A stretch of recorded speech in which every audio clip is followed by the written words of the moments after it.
Hey, by the way, notice what this article is doing. It's called Doing Journalism. The inside story, the grooming allegations against Ava Chris Tyson, the former Mr. Beast associate, has been accused of sending inappropriate messages to a minor. But according to the individual and those who worked with him, nothing untoward happened. On Tuesday, Ava Chris Tyson announced on X that she would permanently step away from all things Mr. Beast and social media. Now, I want you to understand something.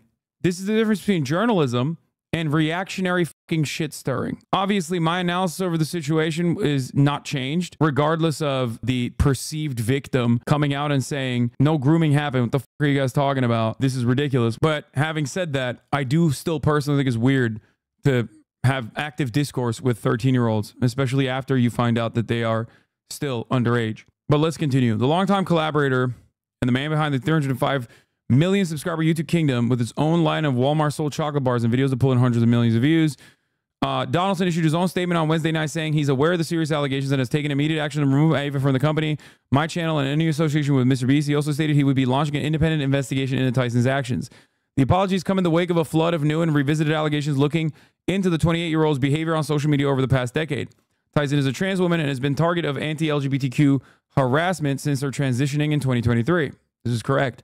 Recently, videos have claimed that starting in 2016, Tyson, who was 20 at the time, had been interacting online and exchanging messages that included sexual content with a user named LavaGS since they were 13 years old. Lava, who is now a 20-year-old editor, also took a job with Mr. Beast and visited the Mr. Beast compound.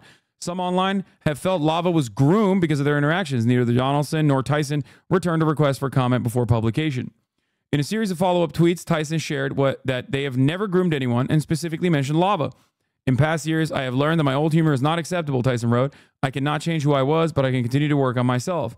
Lava backed this up by tweeting, I am not a victim. Nothing bad happened to me between me and Chris, and people are creating lies around my name. This is the victim in question, for the record. I'm not a victim, and I'm not backpedaling any statements I've already made. Everything I've stated is still very true. Nothing bad happened between me and Chris. People are creating lies around my name. Yesterday, while under a lot of stress from trying to get my story out as quickly as possible, I made a mistake and included 2 videos in a tweet that had nothing to do with my situation. Here are the correct videos, and these ones should be taken down. I apologize to creators of our original videos in the first screenshots, at you too, and no sense to society. Okay. In an interview with Rolling Stone, Lava said he believes that the 2 creators who originally made videos on the subject twisted his story and misinterpreted him in order to push their agenda. Rolling Stone also spoke with those 2 creators who deny any wrongdoing, believing that Tyson's actions needed to come to light at any cost. Lava has been a fan of Mr. Beast since the early days of the channel, posting a screenshot of the channel's 50,000 subscriber count on Twitter in 2016 and earning a Mr. Beast signed butterfly knife for being a top donor with just $20. That contest earned him a Twitter follow from both Donaldson and Tyson. Around that time, Tyson's social media persona was edgy. In 2017, she posted images online and on her wall appearing in a Mr. Beast video of Lolly, or drawn child porn, from controversial internet artist Shadman, which I think is gross, by the way. But I do have an entire list here somewhere of like all of the people that have like been associated with Shadman, and it's pretty fucking wild. It is a massive, like it is a target-rich environment, a list of shame, if you will. As a 13-year-old, Lava had been tinkering with newly released messaging app Discord, learning how to make servers and bots. Chris reached out to me and saw I was making a Discord for people. Lava says he was new to it and wanted a bot that could play lo-fi study music, which isn't hard to do. Using what he knew, Lava built Tyson a Discord server for close friends, and he just ended up staying in it and running it, Lava says. According to Lava, Tyson did not pay for the creation or maintenance of the server, and he did it solely for the fun of it and helping build a community of fans for Mr. Beast and Chris. Lava claims that Tyson was unaware of his age until 2018, though couldn't remember the specific details and how it came up. In 2018 and 2019, the pair would play games and communicate in private on Discord. They would also talk publicly on X. Lava would call Tyson big boy, dad, sexy, and at one point asked her to be his Valentine. In one reply, Lava asked Tyson about her hentai addiction, referring to drawn anime pornography, and in another shared image of Tyson's computer from her social media with the caption, "This is a bad way to hide your hentai." Though Tyson's side of the conversations have been completely deleted, about 24 of Lava's messages remain up on X. In one interaction, Tyson tweeted an image of her Patreon and said that if she could get one more sign up, she would be releasing my nudes. Lava replied with, "I'm your first Patreon, big boy." And Tyson responded with, "I posted some fire nudes for you. Please no share." In parentheses, no nudes were shared. In a Discord server for gaming YouTuber The Do, Lava posted an image from Tyson's group chat of her in front of an American flag with the caption, "Coming for America." To others, these conversations look inappropriate, but it was nothing out of the ordinary to Lava. "I was at the age where I spoke to all my friends like that," Lava says. "There was nothing more than that. It's how bros talk. I saw Chris as an older brother because he reminded me a lot of my older brother. I don't know what the proper way to address this is when someone is a public figure. This is actually a like new territory, but we're talking about someone who's a public figure, but was a public figure as a male presenting, if that's the correct way to explain it. No. You usually use she retroactively still, but I don't know what the appropriate way is when you're talking about like something that kind of changes the dynamic a little bit. You know what I mean? Pre-transition, identified as male at the time. I guess that could be good. I'm asking my chat, what do you do? Anyway, there's nothing more than that. It's how bros talk. I saw Chris's older brother because he reminded me a lot of my older brother. When I was 16, I asked Mr. Beast, how hard do you want it, Jimmy? 68 million people have seen this. So like, this is Lava, the alleged victim of the grooming, literally tweeting this out. Evil. Lava, Pluto, assemble! Hi, how are you? I need you to make this 10 times harder. How hard do you want it, Jimmy? Hard. Evil. So like, obviously it's like a sexual joke in nature. I mean, he's literally fucking like owning up to that and making a joke about it. Obviously, it's entirely different. Why? Because Jimmy is a straight male. The reason why I suspect that the Rolling Stone article is showing that is because there are other straight men involved in this story that are not getting the same kind of coverage as Ava Chris Tyson is. And the reason for why there is a different distinction is because, well, one, how inappropriate their continued conversation is, but also because she's trans, obviously. And right-wingers claim all trans people are pedophiles. Having said that, however, like I've mentioned before, I find it still gross to talk to a 13-year-old online continuously. In May 2020, Lava Says Tyson helped him land a job as a production assistant on Beast Gaming. Lava was a moderator on the channel's Discord and Reddit, sometimes appearing in videos and helping out behind the scenes. That July, Lava visited Mr. Beast's compound in North Carolina, posting a picture on X with Tyson Donaldson, as well as Trey Yates, who edited for Mr. Beast from 2018 to 2021 and was the one who hired Lava. It did Dr. Disrespect in? Okay, no. This is actually one aspect of the conversation that I forgot to mention. The reason why this is not the same as Dr. Disrespect is because the victim in the Dr. Disrespect situation, who was also a minor, reported Dr. Disrespect's inappropriate messages to the Twitch portal, which caused Twitch to take action against Dr. Disrespect. The victim, the alleged victim of grooming in this circumstance, has only done the opposite and has once their conversations were made public, turned around and said, I was not groomed. That is a major difference. Lava tells Rolling Stone that he and his parents would stay at a campground every year, which wasn't far from the compound, and that his parents joined him on the visit. Yates, who was also the one who hired Lava at Beast Gaming, shared his side of the story to Rolling Stone. He came to visit because he knew Ava from playing games online. Yates says, Ava wanted Lava to work for the Mr. Beast Gaming channel, and we were happy to bring him in and pay him. So Tana is also not a victim? Great question. We would not know anything about the Tana situation, which is ironic because it's very similar to the Dr. Disrespect situation, if Tana hadn't come forward about it. So that is, once again, not in the same column. Having said that, however, you're talking about statutory rape and comparing it to an adult having an extended conversation with a minor. These two things are different. One is weird and gross. The other one is called statutory rape. Okay, let's continue. On the grooming allegations, Yates saw the way Lava and Tyson interacted and didn't think it was strange or out of the ordinary. There was never any hint of indication that something like that was happening, or even albeit blatant proof that something like that was occurring, he says. Lava stopped working for Mr. Beast Gaming in May 2021, though he and Tyson remained in contact. In July 2023, Tyson came out as trans, which caused a flurry of conversation on the right. One right-leaning creator who had thought about Tyson happened to be Prism42, a YouTuber with 800 subscribers, who had found the message between Lava and Tyson on 4chan, though it's unclear how they ended up there. It's not that unclear. Prism felt needed to get his information out, so he claimed he contacted 50 creators, including Turning Point USA CEO Charlie Kirk. Ironic, because even Charlie was like, what the fuck is this? Like, I hate trans people, but like, what? To Catch a Predator host Chris Hansen, and YouTube documentarian Mike Klum.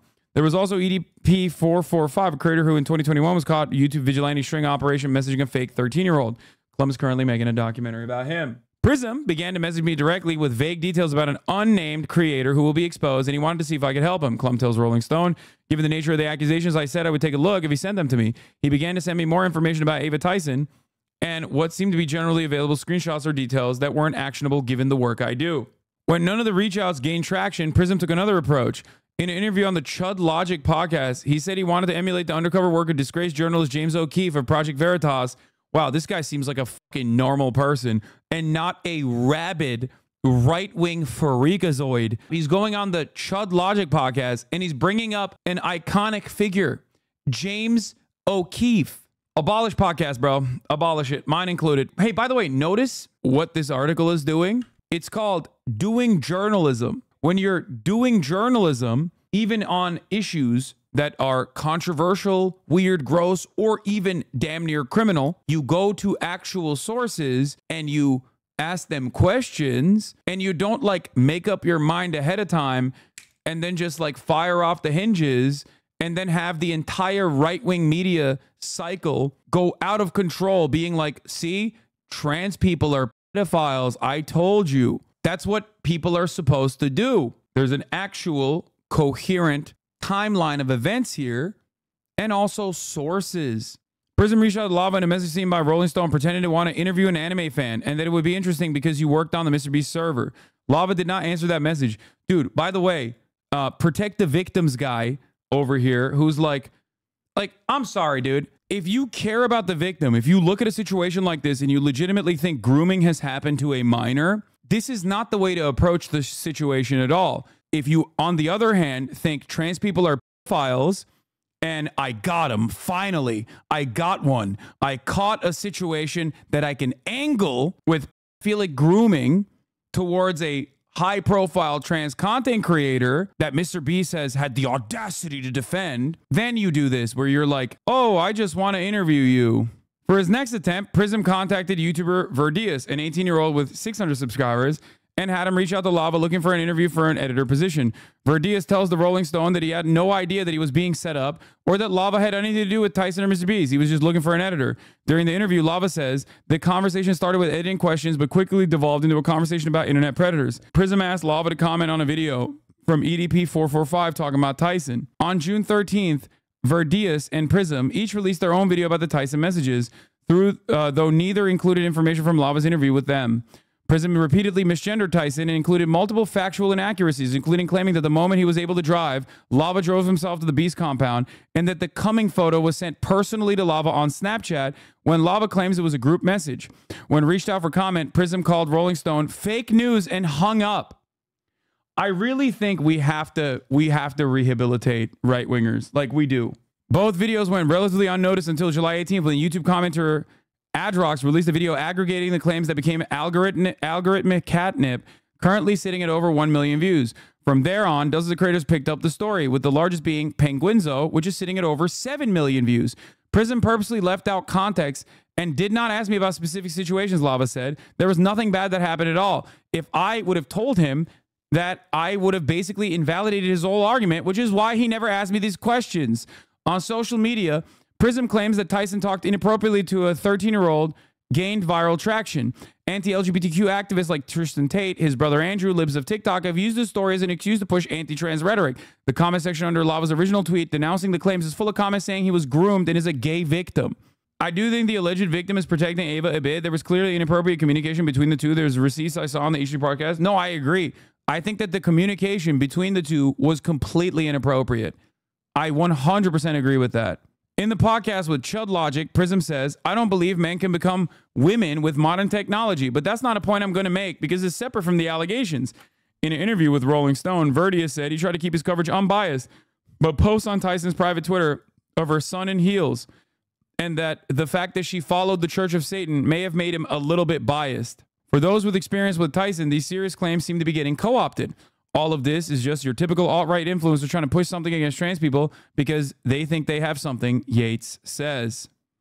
And that's the end of the article. So ultimately, my assessment, my original assessment, looking at like what I saw, looking at who was saying it, was correct, which is that I think that these back and forth interactions between a 20-year-old and a 13-year-old are still completely unacceptable. Having said that, however, this is not like the trans people are pedophiles narrative that the alt-right is desperately trying to fucking put forward.